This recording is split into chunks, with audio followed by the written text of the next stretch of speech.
Okay, so that was an improvised kind of version of Georgia on My Mind, one of my favourite tunes to play on guitar. Sort of jazzy. I don't play it particularly jazzy, but I wanted to show you how I'm thinking about each part of it. And if you want me to, let me know in the comments and I'll put together a chord melody for you guys on Patreon and the backing track as well. Just one of you probably need to leave a comment to let me know that it's worth my time doing that. Right, so the way that I'm starting it, one of the cool things with jazz, you can start this stuff, especially if you're playing solo guitar, how you want. So I kind of started with this idea of just moving from a D minor, and I'm voicing that like a triad with the 9 in the top. And then just moving to a G minor and back in various ways.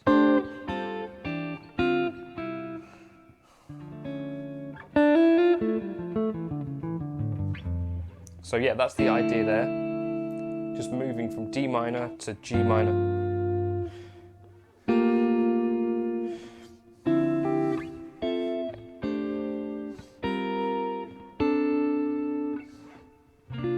And then I think I went to like a C sus. So we got 8th fret, 8th fret, 7th fret, 6th fret. Which is just a really nice way that you don't have to do. It has a bit more of an open sound to me than a straightforward dominant chord. And then the first thing to learn will be the melody. And be able to play this without thinking about it.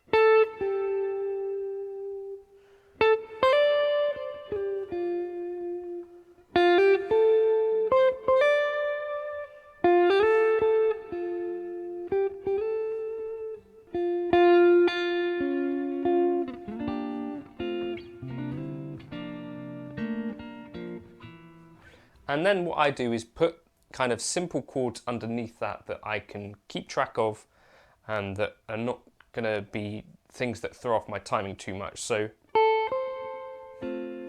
ordinarily triads work quite well for this. So I've got on the 5th fret and then the 8th fret on the E playing the melody. And then I grab that triad underneath generally. So I've got the A at the 7th fret on the D string, C on the 5th fret of the G string, and then the F on the 6th fret.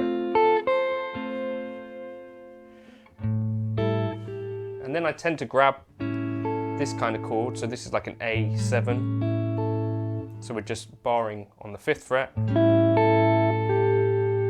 then we pluck the melody at the top, the A down to the G.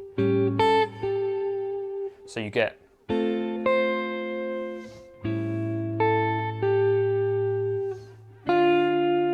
to D minor, C minor. And what we have there is like a 2-5-1 to the B flat, so you have a C minor, F7, B flat.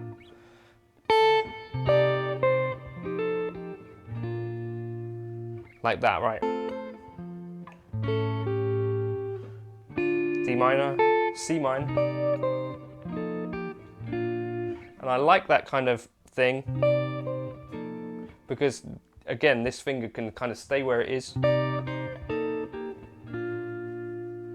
And so the melody is up here on the 10th fret. So we get a C minor 7 to an F to a B flat, and then to a diminished chord here, right? Like a B diminished, so a B here on the 7th fret to a 6th fret for the A flat, and then a D on the G string, 7th fret, an F in the top on the 6th fret, passing chord up to like an F in first inversion, so we've got an F triad with a C in the bass, and then we're going up to this D7, which is the secondary dominant of the G minor coming up, so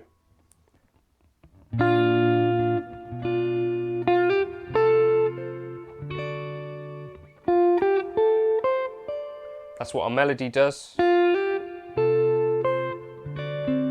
we're using that same kind of shape which I use all the time because it's really easy to fit melodies around.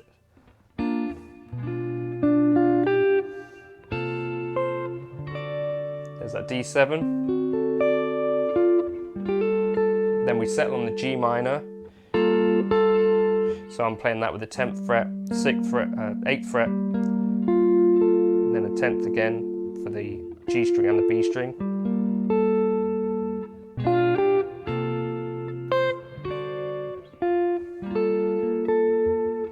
And you might want to try and keep that melody closer, so and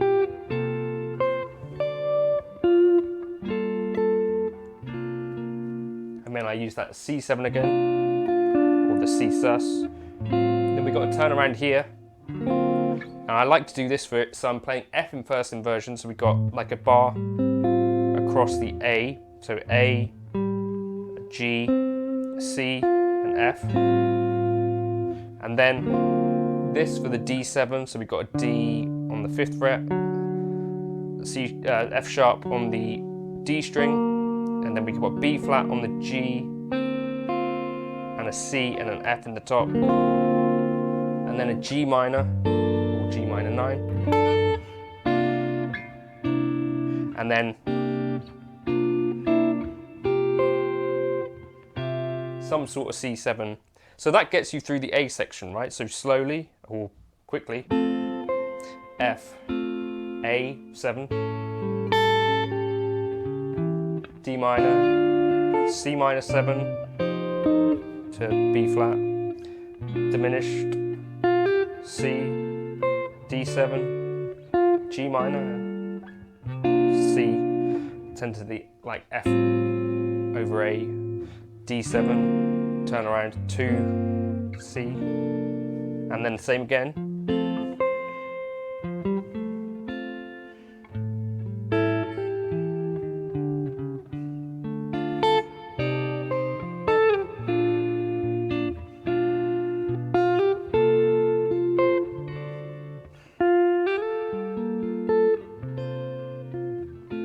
And then maybe you do some little embellishments. And then we have our B section, which starts on the D minor, so we're going to the relative minor. And the chords for that are kind of D minor to A7, so to G7. So this is all coming from like the melodic minor.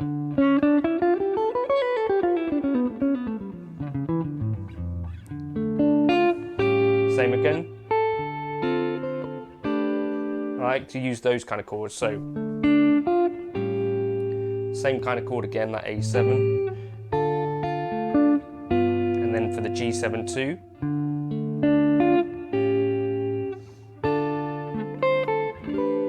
And then like an E minor 7 or like a G6 kind of shape.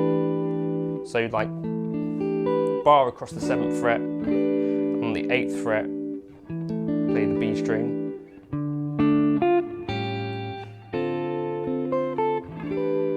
Okay, and then when we get this rising up thing, we go from a D minor 7 to an A7, and I'm following the kind of melody up, and then inversion again, then that F in first inversion again. So we've got the C on the 8th fret, and then F triad in the top, up to either an E minor or an E dominant 7. So you get this. So that's from a D minor to an A7,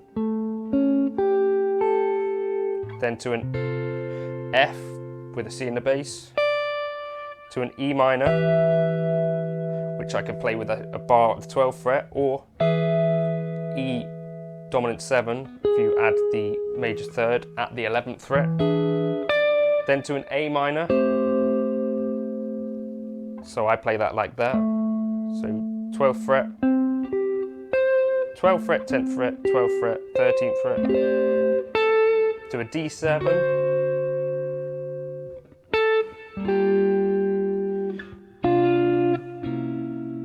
and then we're back again. So it's like an A, form. So when I'm soloing over this, kind of what I see is we're in F.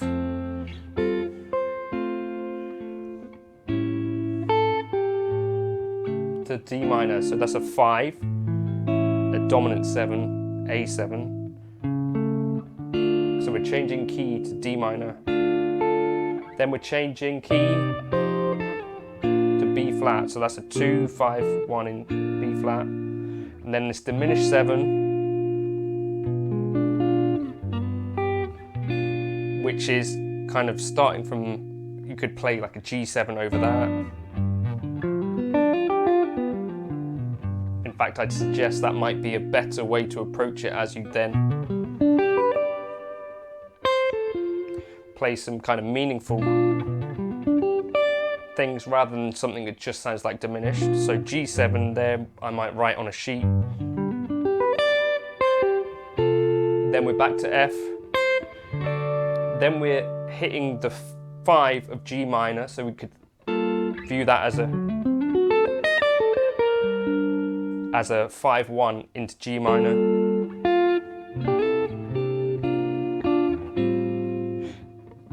Five of G minor again, G minor and C. So that's just a 2-5. Then same again.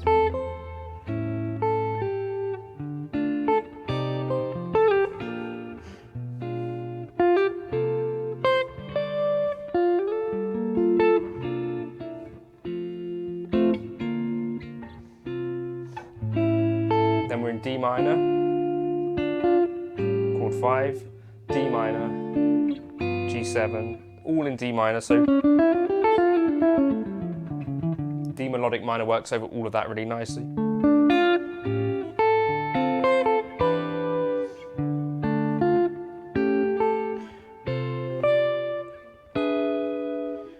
And that's an E7, you could view that as like a 5 to A minor.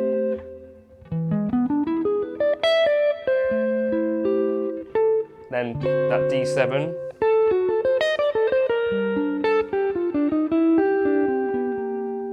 And then we got the 2, 5 back to F.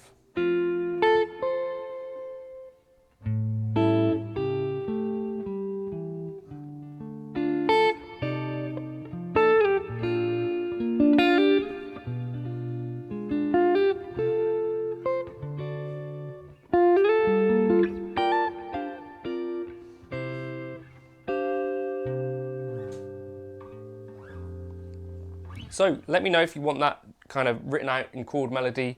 That's how I'm thinking about this tune when I'm playing it, and that's how I'm thinking about it when I'm soloing or trying to.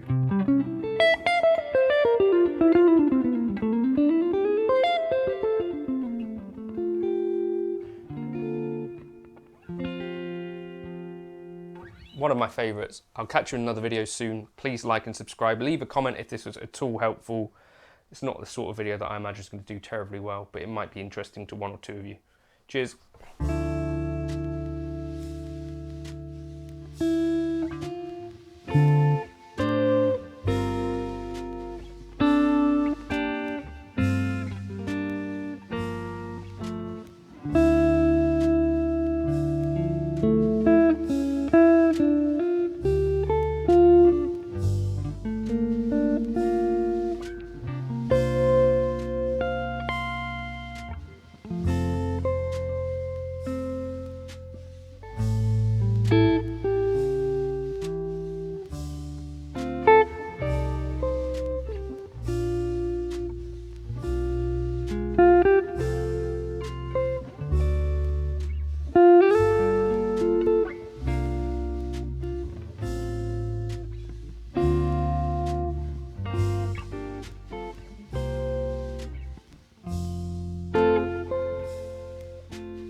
you.